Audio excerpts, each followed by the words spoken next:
Cheers. Welcome everyone to another episode of Your Retro Bros TV. We're on episode number 8. I am Gio the Dude, otherwise known as Aeon86. Number 8? Number 8. I am the good homie Gus, aka Mikey's Papa, aka customer service, aka your best friend's best friend. And episode 8. Episode 8. Episode 8. The first 3 were kind of sketch. We were working on a rhythm. We were figuring it all out. We didn't have a name up until maybe the 5th episode. Yep. We've been out of commission for about 2 weeks. We had a couple things going on. First, the weekend prior to the one that just passed was we had that car show. Yes. Cars and collectibles. Shout out to Ronnie. Shout out to Paperboy. Shout out to everyone that showed up in attendance. Shout out to Mish, Gio, and Mick for holding it down. And it was a great day in San Mateo. Hell yeah. Yeah, and that was fun. That was fun. A lot of fun. I got to meet so many cool people that do enjoy collecting a lot of the same stuff that we do. Come on. So it's great to go out, just meet brand new people, but have that common love of toys, retro things, same type of music, animes, movies, just a lot to talk about and a lot to hang out and enjoy with. Though a lot of the vendors were people that I've known for years, and you could kind of tell why being in the environment, everyone's like cool. Yeah. Everyone's chilling. Like, we didn't need security because we were looking out for each other, which was great. Yeah. It was a great feeling that it felt comfortable, and honestly I felt like at home, you know it's funny, like the biggest single purchase my booth had came from you. You were working a booth and you made the booth money. Yes. Cheers. Shout out to Gio. Single biggest purchase. I gotta support the event too, right? That was cool. What was you're outside with me a little bit? Mm-hmm. What was a car that stuck out to you the most? I saw it. I didn't capture too much footage of it, but that McLaren going out. Yeah, we had a McLaren there. There was a McLaren there. I feel bad that I didn't get a lot of footage on it, but it looked great because it was leaving. It was right? I was like, that's he was there so briefly though. Yeah, it was quick. He was there so briefly, like as quick as he came in, he was leaving. So I was just like, okay, well. There was a lot of nice cars. I want to shout out Paperboy brought 2 cars out. The boy Sino had the Mally there. My boy Ryan had his pony there. Who else? My boy Miguel came all the way from like the 916 and brought his Cobra out. And shout out to BJ, he brought the Pizza Planet truck. Yes. The Pizza Planet truck. We got a lot of footage of that one. Oh, dude, I'm sorry. Like, I am a sucker for that car. I bugged him that when I first found out that that truck belonged to him. I bugged him like, hey, sell me that.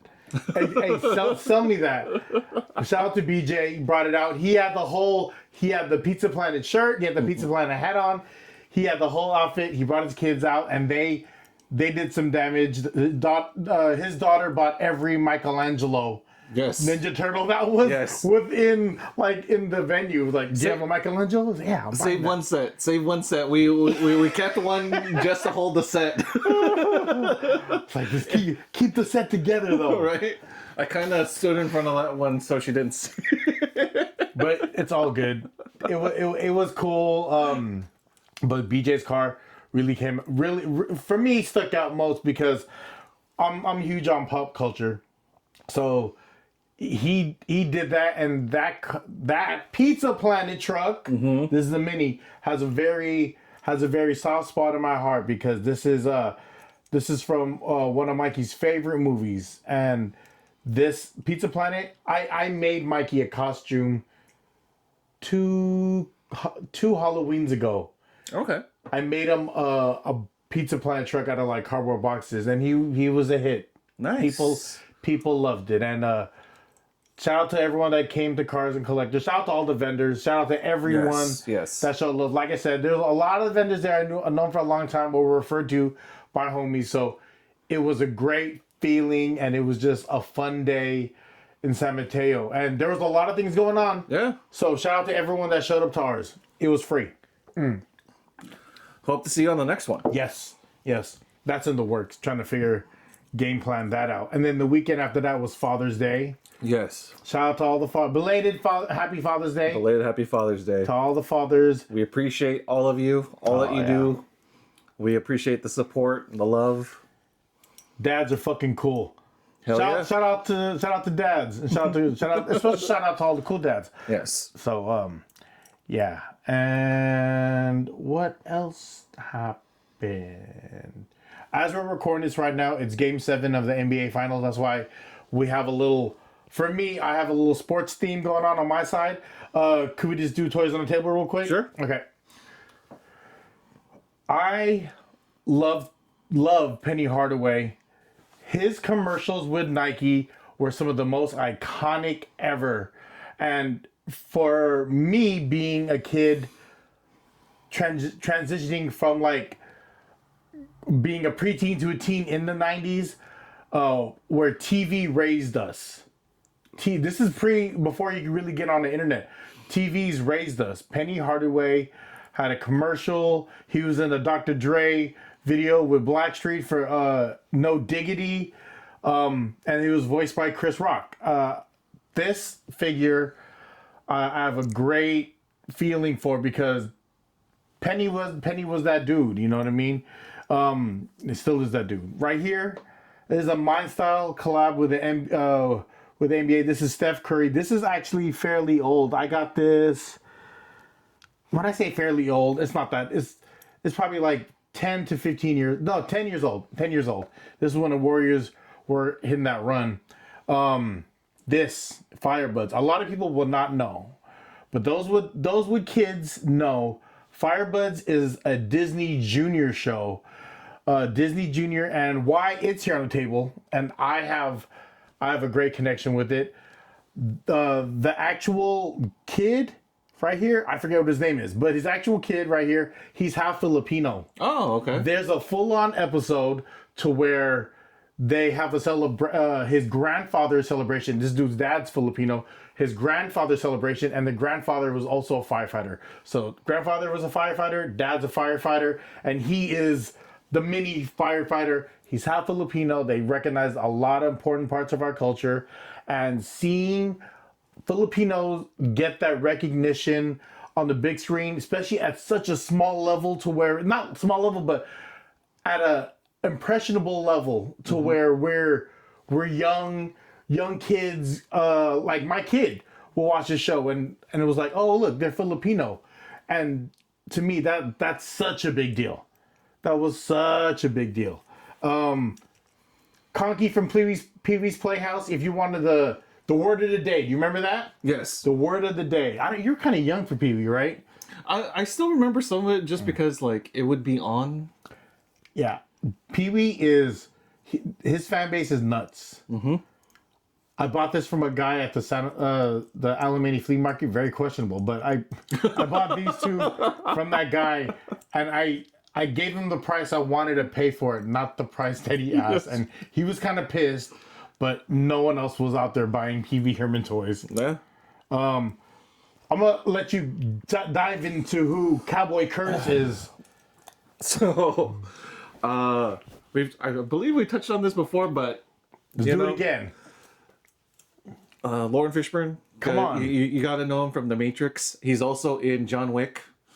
The fact that both him... He's in John Wick and he's in The Matrix? Yes. Oh! Right?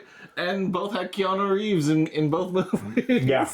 It was kind of similar in style, right? Right. Well, there's honestly, I gotta say, in John Wick, Keanu really stepped up his shooting game. Because I don't know if you've seen some like the behind the scenes where he's at a shooting range. No.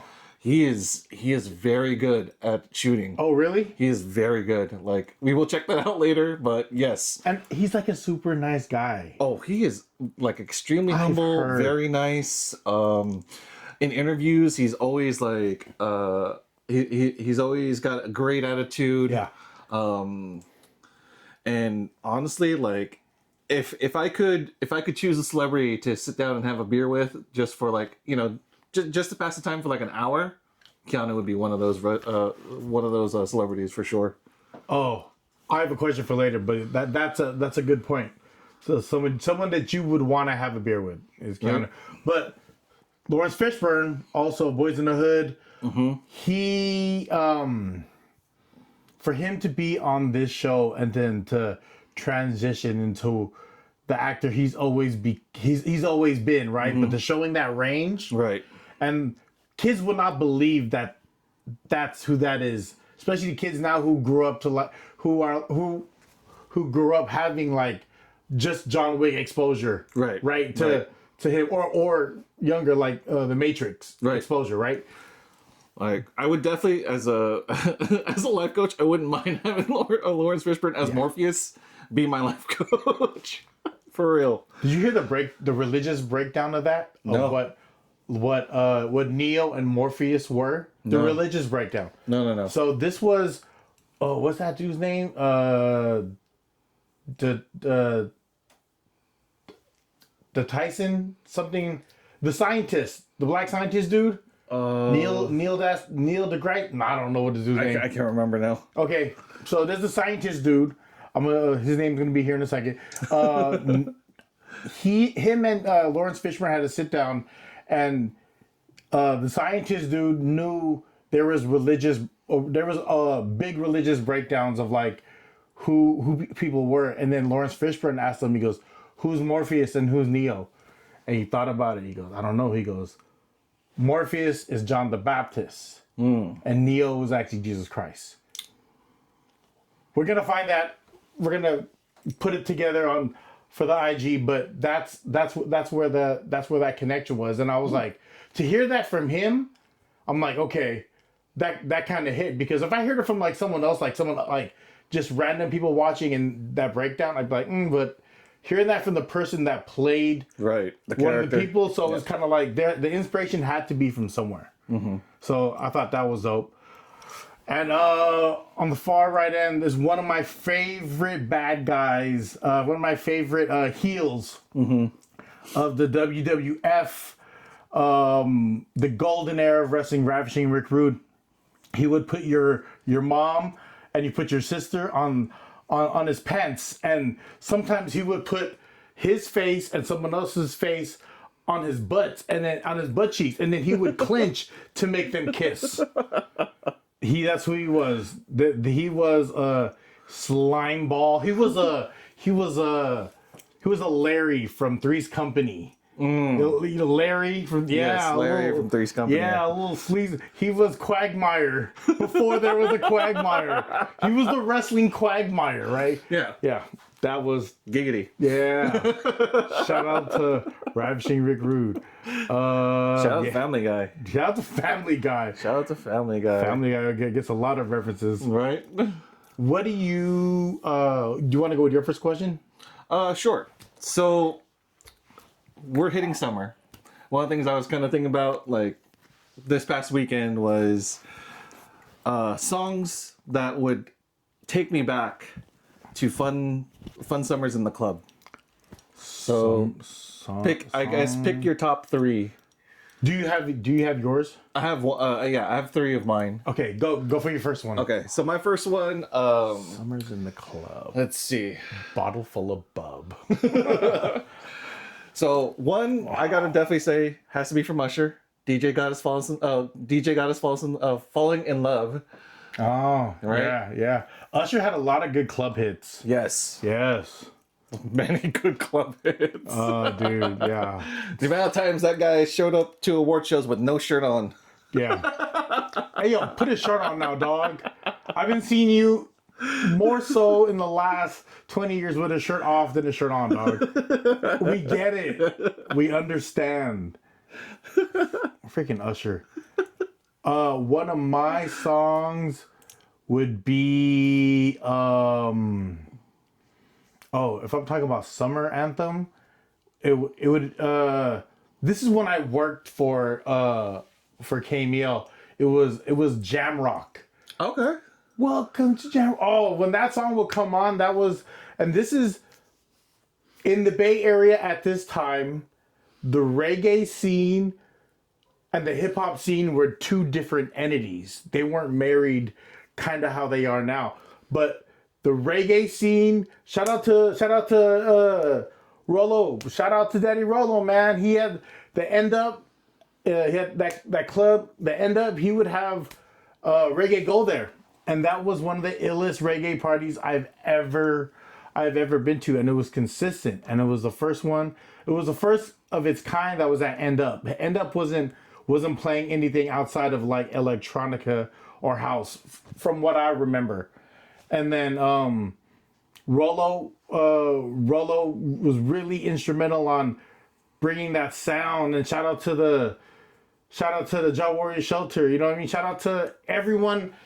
Shout out to Shortcut. Like, shout out, the reggae scene was so dope in the Bay Area. And welcome to Jam Rock for me, who was not in deep in the reggae culture like other people are, but I know surface level a lot of the top songs. But Jam Rock, when that song came out, it was kind of adopted by everyone, and it was a really cool scene. Yeah, Summer. Damn, Summers was fun. I'm an old man now. Next one Summer has anthem. to be. Speaking of anthem, Party Rock Anthem. Party Rock. Okay. Right? Okay. Party Rock Anthem was another song that, like, I heard that just took me back. I was just like, oh man, I remember going clubbing and hearing that song and really, really turning it up on the dance floor. Oh yeah. Mine would be, and that who's that by? Party Rock. LAMFO. Right. Okay. And they're LMFAO. Yeah, Yes. yeah, see, laugh. Okay, and they are uncle and Nephew. Yes. Uncle nephew. Hold on to that for a minute. My second one, because it was released in the summer of, I think it was 04. It would be Get Stupid by Mac Dre. To be working the only hip hop radio station in 04 and seeing how hyphy evolved from just like a trend to now like it's almost a lifestyle to it. It's a feeling to me. So, but Get Stupid was one of those songs that was still plays heavy rotation, and so many fond memories of hearing that song. Have it be in the club, have it be in the streets, have it be walking inside a store that played hip hop music. Like hearing that song, it was an instant dance party. Get Stupid was one of those songs in 04 that if you heard it,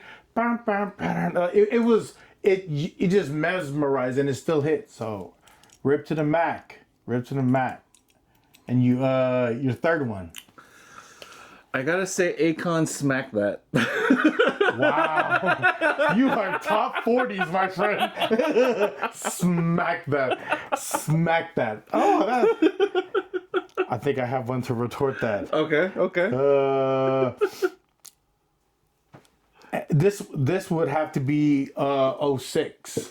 Okay. And this is like just following that trail of the era when I worked for radio, when I had to be at certain areas, and You and That Booty by T-Pain and E40, that was because you said Smack That, and that was ultimately what I thought. And I was like, oh, I have a good retort for that one.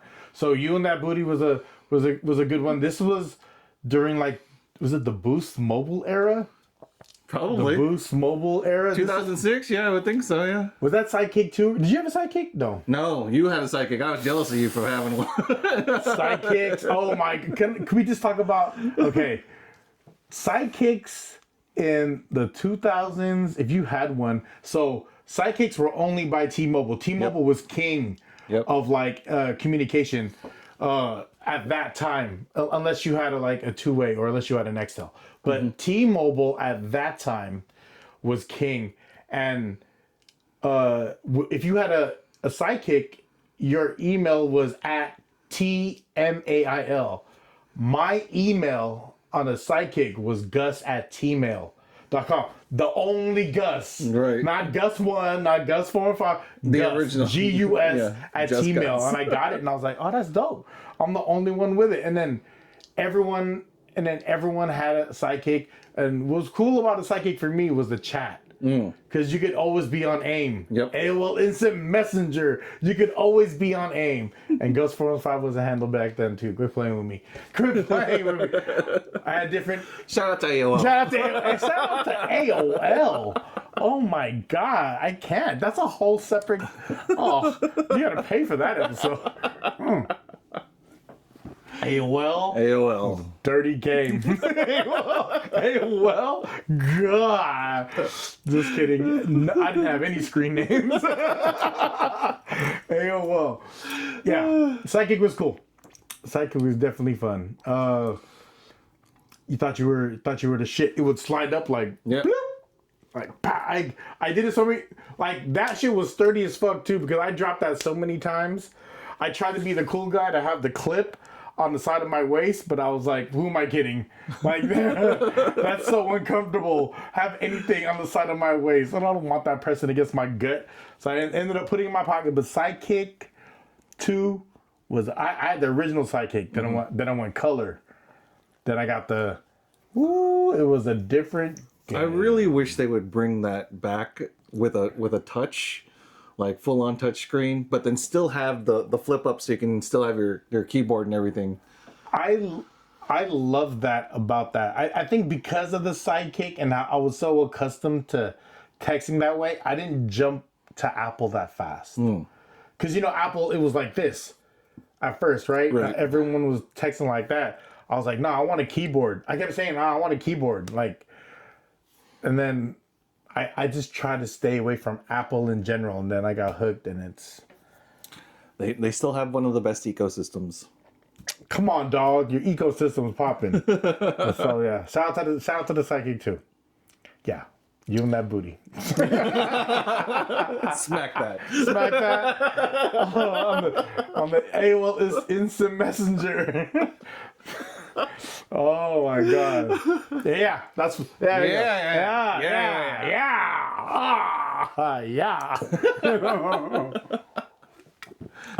Good start for a question. Yeah, good start. Here, let me get mine real quick. Let me see. Oh, see that we kind of touched on it. Okay, if your childhood had a final boss, like in a video game, who or what would it be, and how would you defeat it? Now, as an adult, I have your answer. I think I kind of know your answer. I don't know what my answer would be. I got to think about that one. My final boss. Ooh, it was. Okay, do we look at it as like something that you had? Okay, for final boss, do you want to say something we had to deal or something that was hindering you? I guess it could go either way. Okay. Right? It can go either way on that one. So, okay, I'm going to say because final boss is something you get through in order to feel accomplished or feel completed, right? Mm-hmm. For me, it was a breakup. Oh, okay. So, going through a breakup during the time that I'm talking about, I'm not going to say no name, but going through the breakup was the cleansing for both sides that was needed. Because it was something that I feel like was being put off, being shoved to the side, and there was no balance. Okay. And then you're busy trying to keep that imbalance around you, although it may be uncomfortable or you're just so used to routine. But at the end of the day, it's something that needed to happen that probably should happen sooner.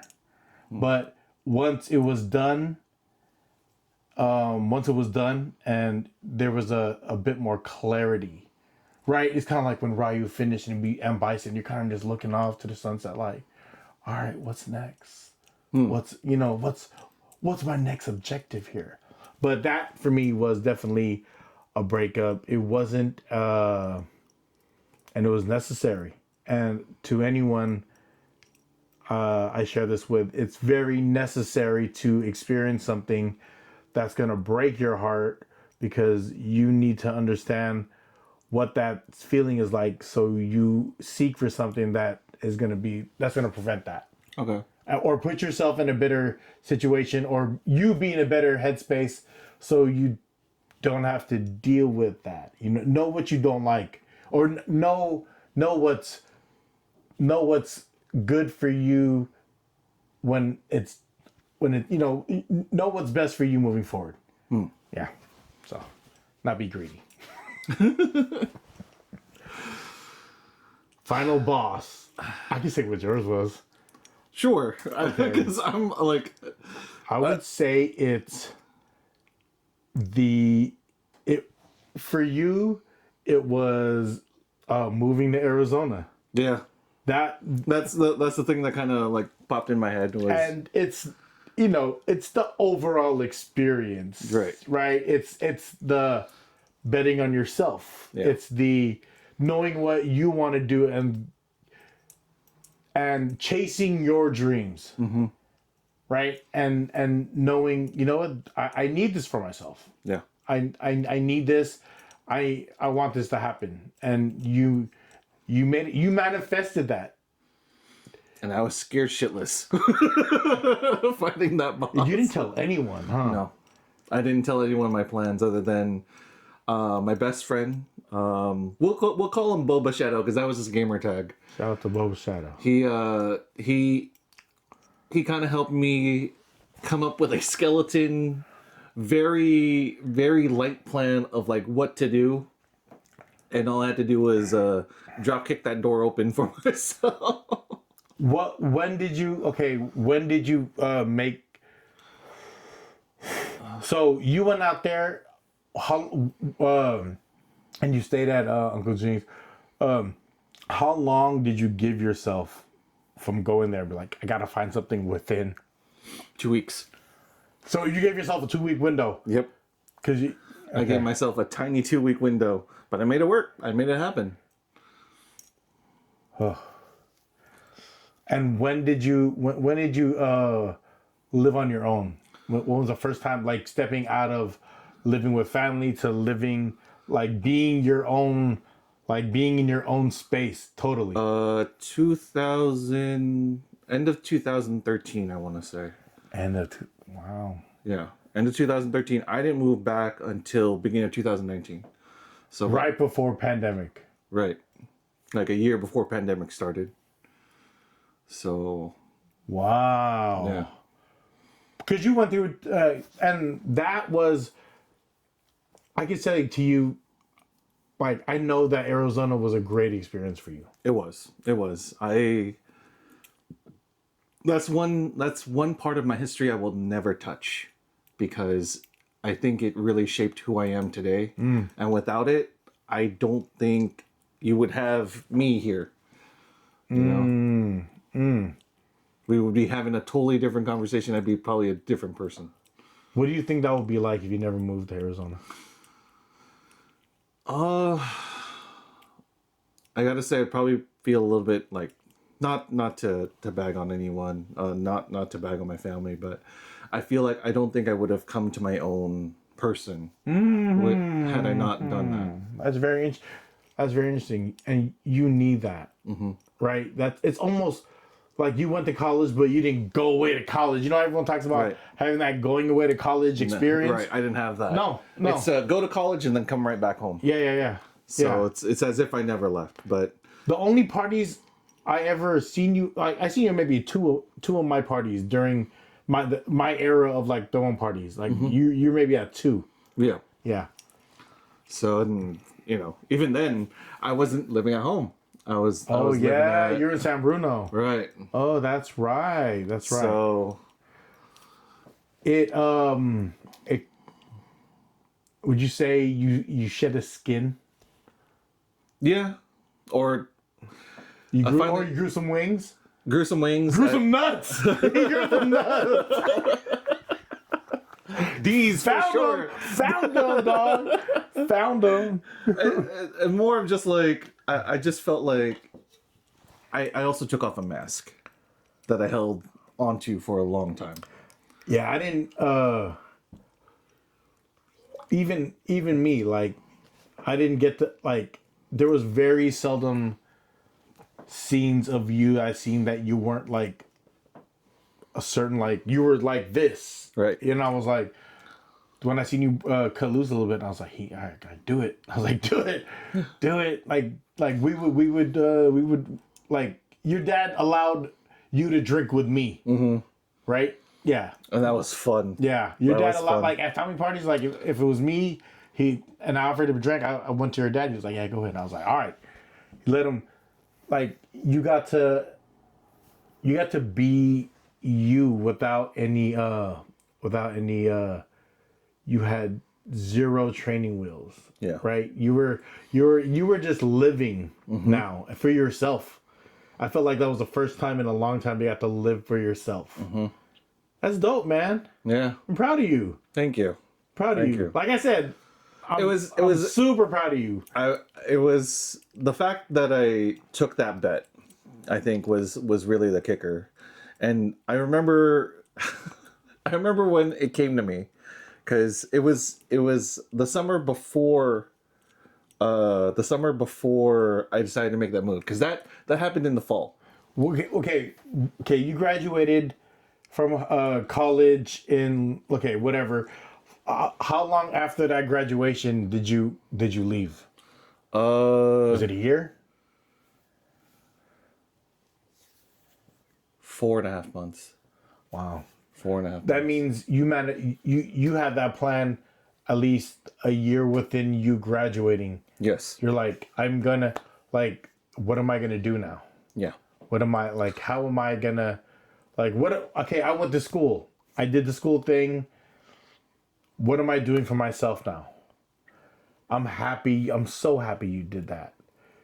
And truly, like without the actions we've taken, we would not be the persons we are. Right. So taking that, you bet on yourself pretty much. You wanted to see if you could make it.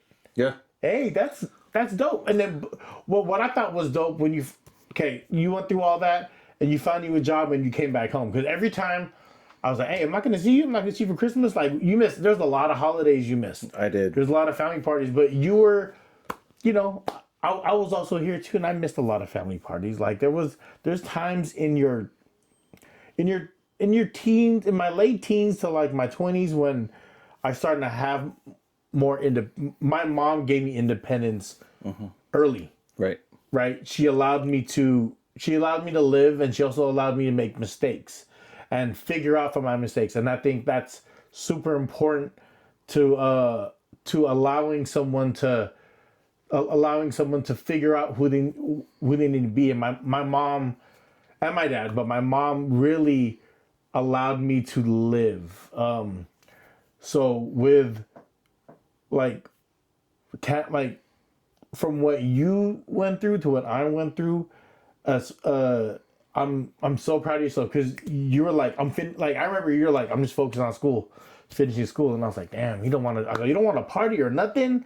It's like, nah, I gotta finish school, and I was like, all right, because that was what was in my head. I'm like, let me finish school so I can party. There was a lot get this tied obligation to you. done. Yeah, There let was me a get lot this tied obligation to done. you. Yeah, There's a lot tied to you as far as why you had to graduate. Right. Because still, yeah, no, I agree with you. Final boss, moving to Arizona. Right. Final boss.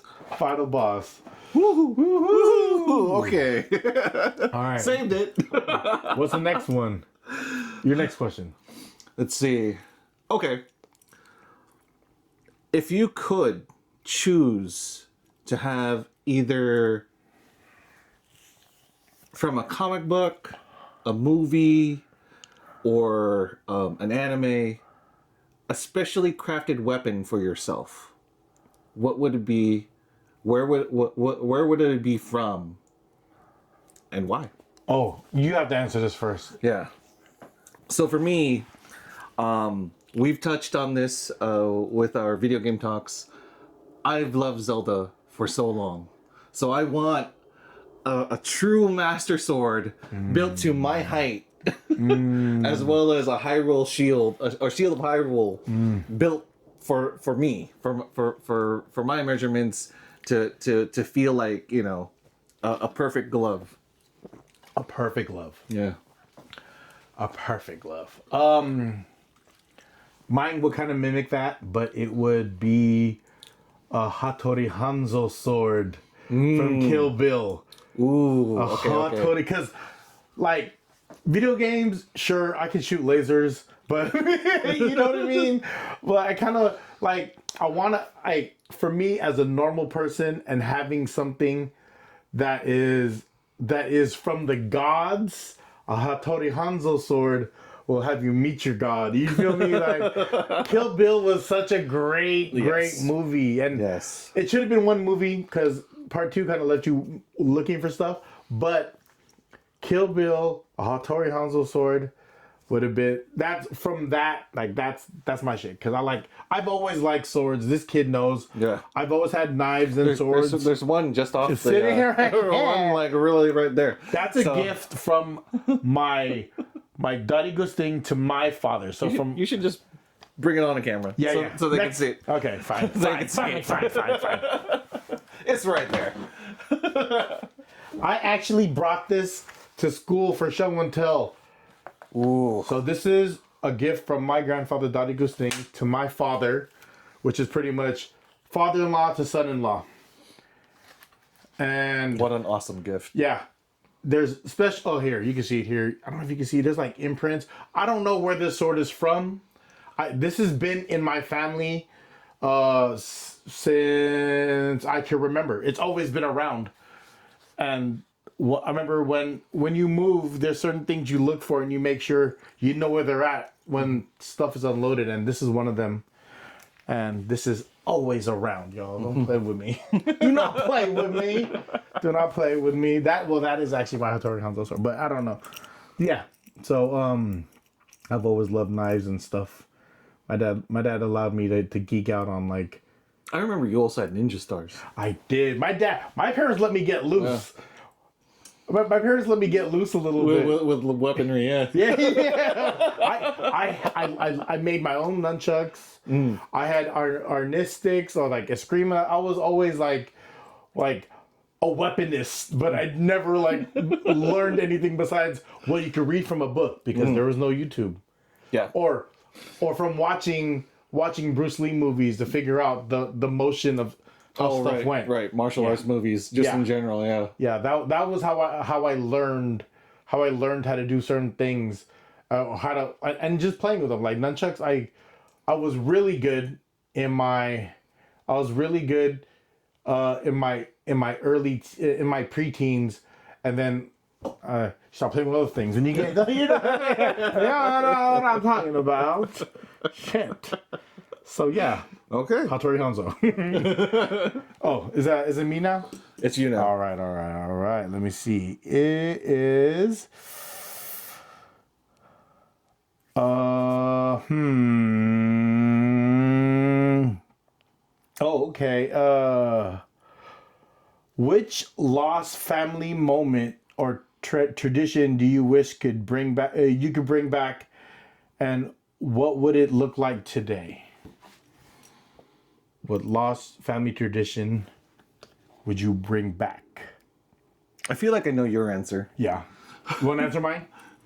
It's essentially the Friday night family parties with karaoke. First thing I thought about.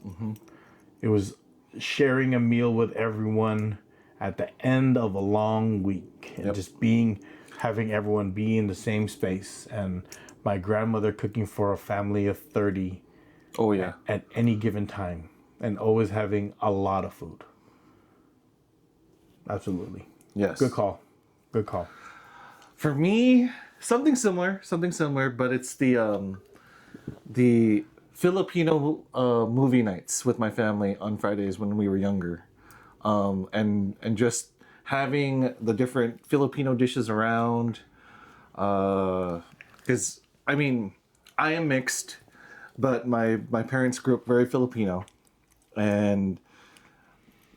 but like sharing those times, especially when we would rent Filipino comedies.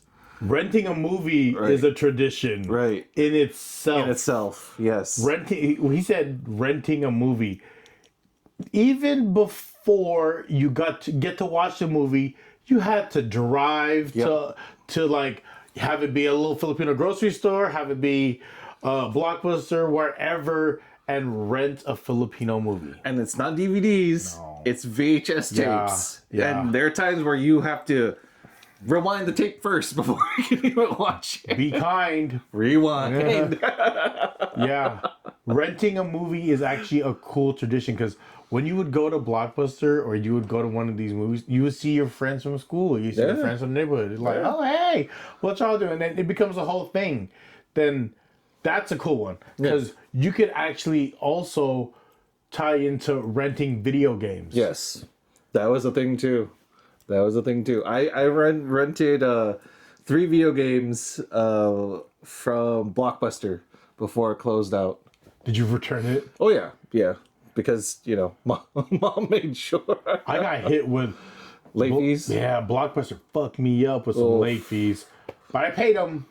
But I also had a homegirl who let me just keep movies, and DVDs, so whatever. But I gotta say, like that experience too was great because you got to meet people that were kind of interested in the same movies as you. So you got recommendations, which was pretty awesome. Standing by the counter waiting to see if someone returned to Jurassic Park. Oh yeah, there's that too. Is that Jurassic Park? Is that when the Power Rangers movie came out? Oh. We will have 100 copies of the Power Ranger movie. Because movies are expensive now. Yeah. But back then, it's cheaper compared to now, though, right? Right. Think about it. So it kind of fit the economy at the time. But if you Same with now, right? Same with now. It fits the economy. But you also remember a time where it's like to rent a movie was $3.99. You know, and you got to rent it for like 5 days. Yeah. Right?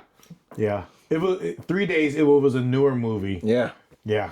So my dad used to set up 2 VCRs, so he would pretty much record. Yeah. Real bootleg. Real bootleg shit. No, I remember it was my cousin.